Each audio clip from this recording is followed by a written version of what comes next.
ಕಶ್ಯಪ್ ಅವರು, ಈಗ ಇಲ್ಲಿ ಈ ನಿಮ್ಮ ಕಾರ್ಯಕರ್ತ ಈ ಗುಂಡೇಟು ಬಿದ್ದು ತೀರ್ಕೊಂಡಾಗ ಆ ಗುಂಡುಗಳನ್ನು ಬಾಡಿಯಿಂದ ತೆಗೆಯದೇನೆ ಅಂತ್ಯಕ್ರಿಯೆ ಮಾಡಬೇಕು ಅಂತ ಸಂಚು ನಡೆದಿತ್ತು ಅಂಥೇಳಿ ರಾಮುಲು ಆರೋಪ ಮಾಡ್ತಾರೆ. ಜೊತೆಗೆ ಒಂದು ಪೋಸ್ಟ್ ಮಾರ್ಟಮ್ ಅಲ್ಲ, ಎರಡನೇ ಪೋಸ್ಟ್ ಮಾರ್ಟಮ್ ಕೂಡ ಮಾಡಿಸಿದ್ರಿ. ಇಲ್ಲಿ ಯಾಕೆ ಮಾಡಿಸಿದ್ರಿ ಇವರು? ಏನು ಸಂಚು? ಎಚ್ ಡಿ ಕುಮಾರಸ್ವಾಮಿ ಅವರು ಕೇಳ್ತಾರೆ, ಯಾಕಪ್ಪ ಮಾಡಿದ್ರೆ ಎರಡನೇ ಪೋಸ್ಟ್ ಮಾರ್ಟಮ್ ಅಂತ ಕುಮಾರಸ್ವಾಮಿ ಅವರು ಕೂಡ ಕೇಳಿದ್ರು. ಇವಾಗ ಸ್ಥಳೀಯ ಮಟ್ಟದಲ್ಲಿ ಅಧಿಕಾರಿಗಳು ತನಿಖೆ ಮಾಡ್ತಿದ್ದಾರೆ ಸರ್. ಯಾರಿಂದ ತಪ್ಪಾಗಿದೆ ಅವ್ರಿಗೆ ಶಿಕ್ಷೆ ಆಗೇ ಆಗುತ್ತೆ. ಅಲ್ಲಿ ನಡೆಯಿರೋದು ಅಕ್ಷಮ್ಯ ಅಪರಾಧ. ತಗಲಬಾರ್ದಾಗಿತ್ತು, ಗುಂಡು ತಗಲಿದೆ. ಯಾರಿಂದ ಆಯ್ತು, ಹೆಂಗಾಯ್ತು, ಏನಾಯ್ತು ಅನ್ನೋದನ್ನ ಸ್ಥಳೀಯ ನಮ್ಮ ಅಧಿಕಾರಿಗಳು ತನಿಖೆ ಮಾಡ್ತಾರೆ.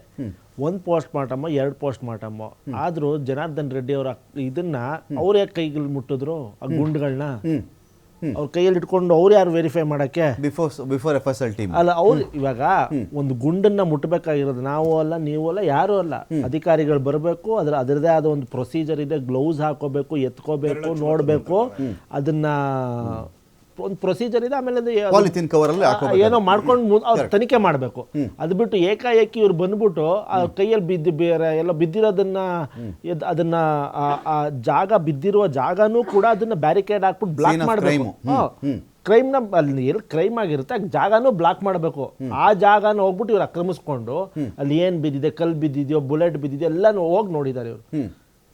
ಇವ್ರೇನೋ ಮುಚ್ಚಕ್ ಹೋಗಿದ್ದಾರೆ.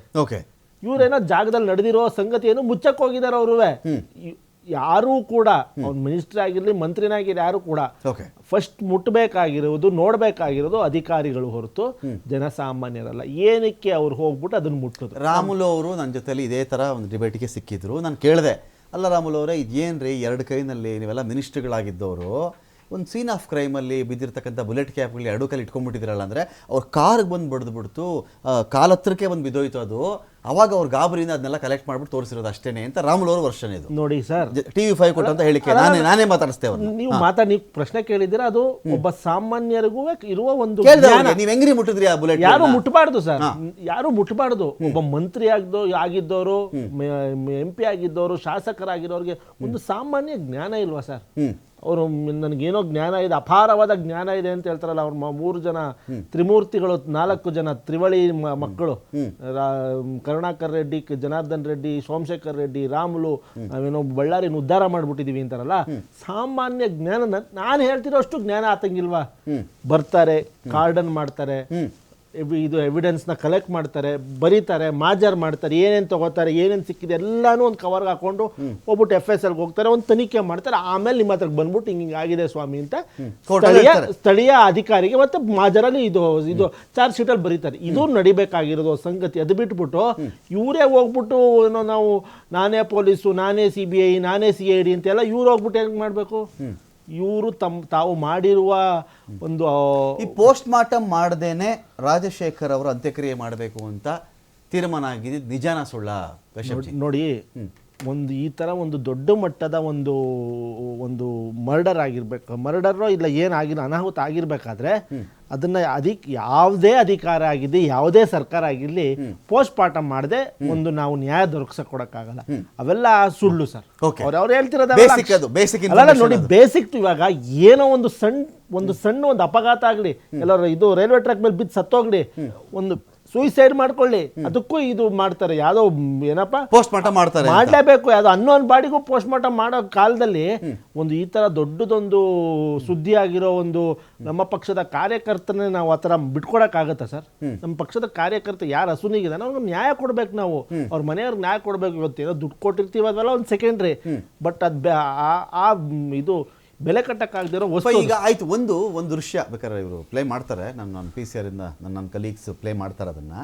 ರೆಡ್ಡಿ ಅವರ ಮನೆ ಕಡೆಗೇನೆ ಒಬ್ಬ ಗನ್ಮ್ಯಾನು ಶೂಟ್ ಮಾಡ್ತಿರೋದು.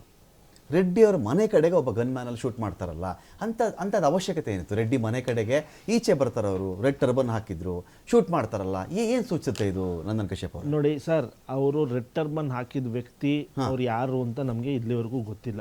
ಅವ್ರು ಯಾರು? ಗುರುಚರಣ್ ಸಿಂಗ್ ಅಂತ ಹೇಳ್ತಿದ್ದಾರೆ, ಅರೆಸ್ಟ್ ಆಗಿದ್ದಾರೆ ಅಂತ ಹೇಳ್ತಿದ್ದಾರೆ. ಅರೆಸ್ಟ್ ಆಗಲಿ, ಅವ್ರು ಅರೆಸ್ಟ್ ಆಗಿರಬೇಕು, ತನಿಖೆ ಮಾಡಲಿ, ಅವ್ರು ಯಾರ ಕಡೆಯವರು, ಯಾರು ಪ್ರೈವೇಟ್ ಗನ್ಮ್ಯಾನ್ ಅನ್ನೋದನ್ನ ಮುಂದಿನ ದಿನಗಳಲ್ಲಿ ನಮ್ಮ ಅಧಿಕಾರಿಗಳು ನಮ್ಮ ರಿಪೋರ್ಟಲ್ಲಿ ಹೇಳ್ತಾರೆ.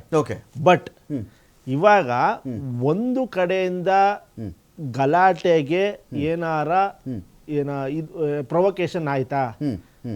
ಇವಾಗ ರಸ್ತೆಯಲ್ಲಿ ನಾನು ಇವಾಗ ನಿಮ್ಮ ಒಂದೇನೋ ಒಂದು BJP ಆಫೀಸ್ ಮುಂದೆನೇ ಅದೊಂದು ಕಾಂಗ್ರೆಸ್ ಬಾವುಟ ಇದ್ರೆ ಏನು ಸರ್ ತಪ್ಪು?